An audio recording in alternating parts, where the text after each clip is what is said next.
আর আপনি সে ফেসবুকে হোক যেখানেই হোক, জমি জায়গা নিয়ে হোক, যেটাই হোক না কেন, আপনি যেটুকু বুঝেছেন আমাকে জিজ্ঞাসা না করে বুঝেছেন। আমি জেনে শুনে সজ্ঞানে, আল্লাহর কসম, জেনে শুনে সজ্ঞানে সরিষা সমপরিমাণ মানুষের ক্ষতি করতে রাজি নয়। জেনে শুনে সজ্ঞানে মানুষের ক্ষতি করার যদি মন মানসিকতা আমার থাকতো, তাহলে আপনি সত্যই আমাকে এ অবস্থানে দেখতে পেতেন না।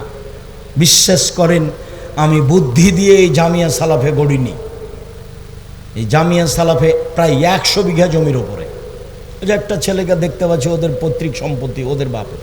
ওই ছেলেটার বাপ আবার বলছে যে জমি লিখে নেন, টাকা যেদিন দিবেন। ওই একজন আর একজন আর এক রকম বলে, যেটা এই ছেলে তুমি দাঁড়াও তো দেখি। এই যে এই ছেলেটার বাপ বলছে জমি লিখে নেন, টাকা যেদিন দিবেন। ও জমি লিখে দিয়ে চলে এসেছে, টাকা পরে।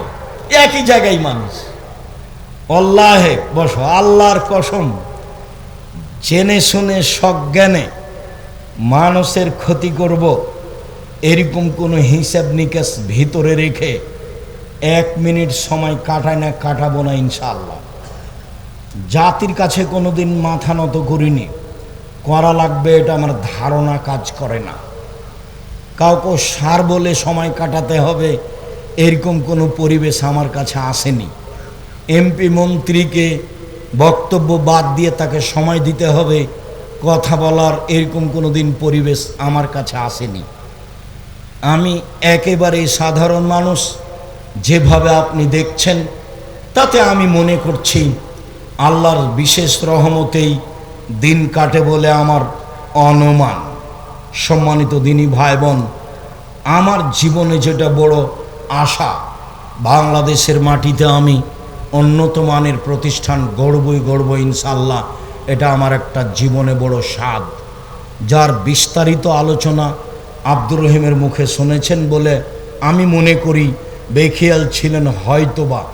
যেটা জুমার খুতবায় বলেছি, প্রায় 100 বিঘা জমি। দেখে যায়েন একটু, আপনি কি পূর্বাচলে 100 বিঘা জমি যেমন তেমন মনে করেন? আপনি মনে করেন এটা আমি বুদ্ধি দিয়ে করেছি? জি না। আপনি মনে করেন এটা আমি কলা কৌশল দিয়ে করেছি? জি না। জামিয়া সালাফিয়া সরকারি অনুদানে চলে না। জামিয়া সালাফিয়া বৈদেশিক সংস্থা দিয়ে চলে না। জামিয়া সালাফিয়া বিত্তশালী দিয়ে চলে না। জামিয়া সালাফিয়া কিভাবে চলে শিক্ষক জানে না। জামিয়া সালাফিয়া কিভাবে চলে ছাত্র জানে না। জামিয়া সালাফিয়া কিভাবে চলে আমিও ভালো বুঝতে পারি না, তবে আমি দেখতে পাই যে চলছে, এটা আমি বুঝতে পারি। সরকারিভাবে অডিট হয়, হিসাব নিকাশ খুব ঠিক আছে আলহামদুলিল্লাহ। 5000-এর বেশি ছেলে মেয়ে, 5000-এর বেশি, 300 জনের বেশি শিক্ষক শিক্ষিকা। তখন বললাম 45 লক্ষ টাকা মাসে বেতন লাগে, 519 জন খালি এতিমই আছে। বরিশালে চলমান জামিয়া সালাফিয়া, চট্টগ্রামে চলমান জামিয়া সালাফিয়া, দিনাজপুরে চলমান জামিয়া সালাফিয়া, ময়মনসিংহে চলমান জামিয়া সালাফিয়া, কুষ্টিয়ায় চলমান জামিয়া সালাফিয়া, আপনার বাড়ির পাশে চলমান জামিয়া সালাফিয়া, রাজশাহীতে চলমান জামিয়া সালাফিয়া। বাংলাদেশের অনেক জেলাতে জমি রয়েছে, জামিয়া সালাফিয়ার সময়ের গতিতে গড়ে উঠবে। জামিয়া সালাফিয়ার বড় শাখা যেটা, সেটা হলো দাওয়া ইলাল্লাহ। আর দাওয়া ইলাল্লাহর 1 নম্বর কাজ হচ্ছে মক্তব গড়া। জুমার খুতবায় বলেছি তেঁতুলিয়া থেকে টেকনাফ পর্যন্ত মক্তব চালু করব ইনশাআল্লাহ। 2-1 বছরের মধ্যে যদি 700 মক্তব চলে, 700, এ কি 2-1টা?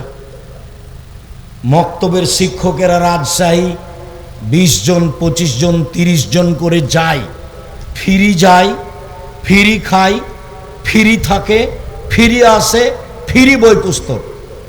5-7 জন প্রশিক্ষক রয়েছেন। যেতে টাকা লাগে না, খরচ দেওয়া হয়।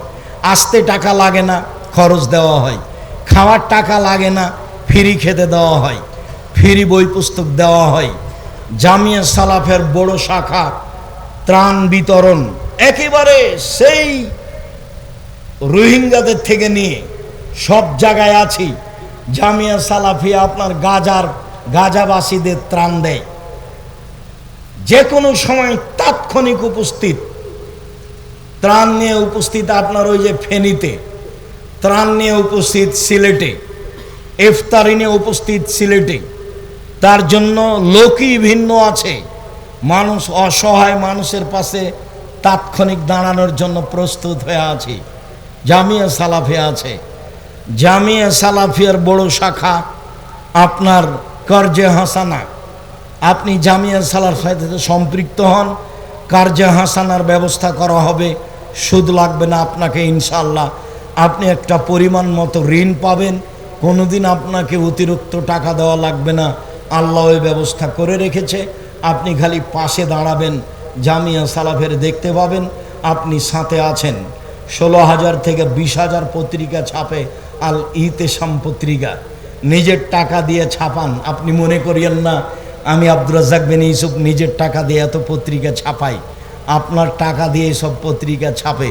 শুধু একটা নয়, আল ইতেসাম পত্রিকা একটা, মাজাল্লাতুস সালাফ আরবি ভাষায় একটা, কিশোর একটা, 3টা পত্রিকা ছাপে জামিয়া সালাফিয়া থেকে।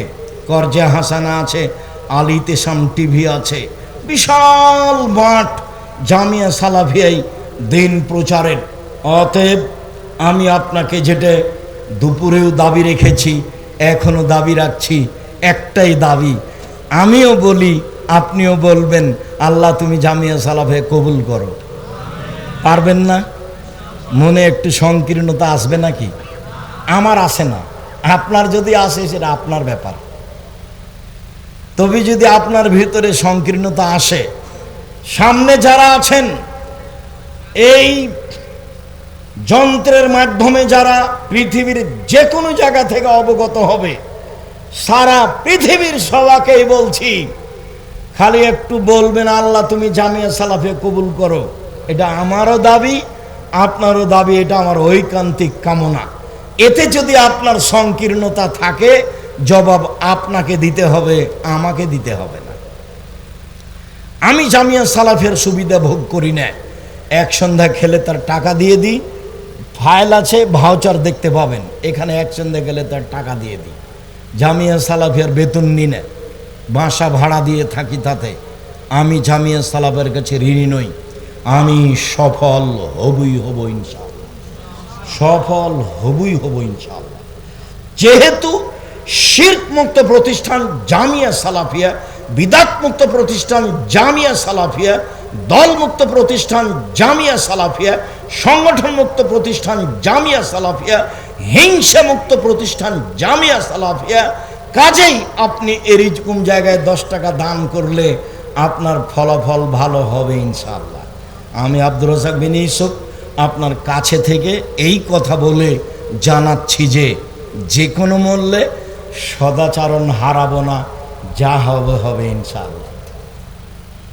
ধসে যাক, খসে যাক, বহে যাক, তাতে আসে যায় না।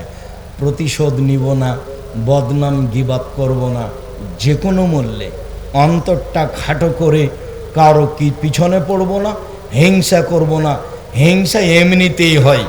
আমি আর আপনি দুইজন মিলে দোকানদার, একটা লোক এসেছে আপনার কাছে জিনিস কিনে চলে গেল, আর একটা লোক আসলো জিনিস কিনে চলে গেল।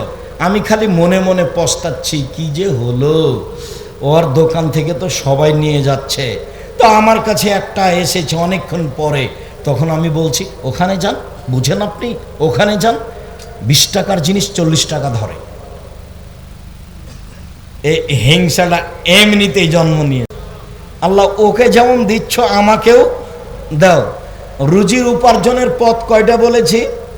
4টা। আপনি কোনটা বাছাই করবেন? ব্যবসা। আর শ্বশুরের কাছে টাকা পয়সা নিলে কি করতে হবে? ফেরত দিতে হবে। সাইকেল, মোটরসাইকেল, গাড়ি, বাড়ি, ফার্নিচার, খাট খাটলা সব টাকা সব।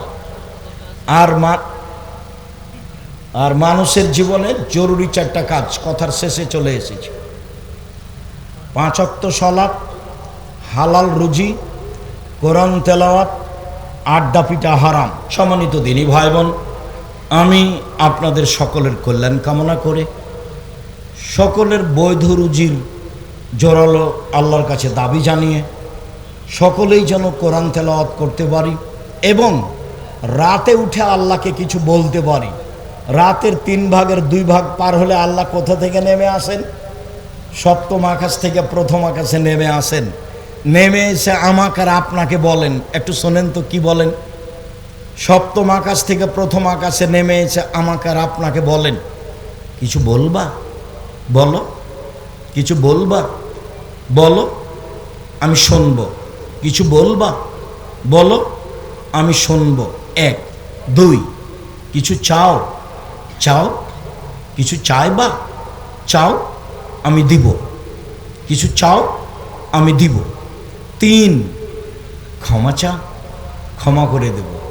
ক্ষমা চাও, ক্ষমা করে দেব। মনে থাকবে না? আল্লাহ নেমে এসে 3টা কথা বলেন। 1 কিছু বলবা? বলো, আমি শুনবো। কিছু বলবা? বলো, আমি শুনবো। 2 কিছু চাও? চাও, দিব। পারে আবার দিতে। কিছু চাইবা? চাও, দিব। 3 ক্ষমা চাচ্ছ? ক্ষমা চাইবা? চাও, ক্ষমা চাও, ক্ষমা করে দিব। আমি যদি ঘুমিয়ে থাকি আর আল্লাহ যদি নেমে সেইভাবে বলে, তাহলে কি আমার মানালো? এরকম কাজ করবেন না। রাত 10টায় ঘুমিয়ে যাবেন আর রাতে উঠে আল্লাহকে যা প্রয়োজন বলবেন, দেওয়ার জন্য প্রস্তুত রয়েছে। সম্মানিত দিনী ভাই বোন, সকলের কল্যাণ কামনা করে নিজ নিজ রুজি ভালো হালাল হওয়া এবং 5 ওয়াক্ত সালাতের আন্তরিকভাবে জোরালো দাবি জানিয়ে আজকের মতো কথা এখানেই শেষ করছে। আল্লাহ আমাদের যারা মারা গেছে তুমি তাদের কবরের শাস্তি মাফ করো। আমরা যারা অসুস্থ তুমি তাদের আরোগ্য দান করো। আমরা যারা বেঁচে আছি তুমি তাদেরকে তোমার রাসূলের পদ্ধতি অনুযায়ী চলার তৌফিক দান করো। গীবত থেকে বাঁচাও আর সদাচরণের তৌফিক দান করো।